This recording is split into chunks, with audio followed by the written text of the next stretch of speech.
What does that look like for you to stay off thin ice? All right, if you're a teenager and you have to date someone, here it is. It's very simple. Date in public places. Date where there is adult supervision. And I know what you're thinking right now, but Chris, I make all the best decisions in my life when there's no adult supervision. Don't let the battle be, should we do this or should we do that? Let it be this. Should we date in public open places? Look, how far is too far? Dude, whatever you could do in a public place is not too far. Okay, another clarifying word. Whatever you could do in a normal public place is not too far. Date in public places. If you're married, okay, here's my tip for living a pure life. Dude, act like you're married. Duh. You don't get to do some of the things you did before you were married. You don't get to go out to the bar with friends without your wife around. If it's a compromising situation, or you don't hang out with guys who don't absolutely, with 100% firmness, respect the fact that you're married. And you know what I'm talking about.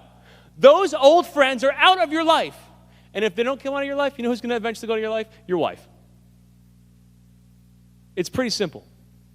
Act like you're married.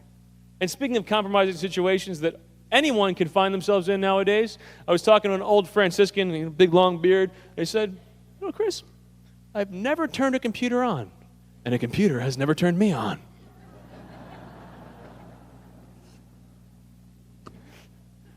It's America's new favorite pastime, guys. There's more guys that look at inappropriate stuff online than guys that watch baseball.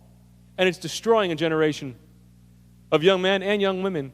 John Paul II said the problem with porn isn't that it shows too much. It shows too little.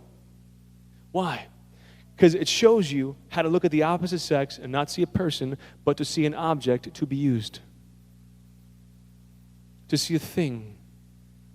If it's difficult to leave that behind, because that deprives you of your capacity for love, deprives you of all that makes you noble and good as a human being.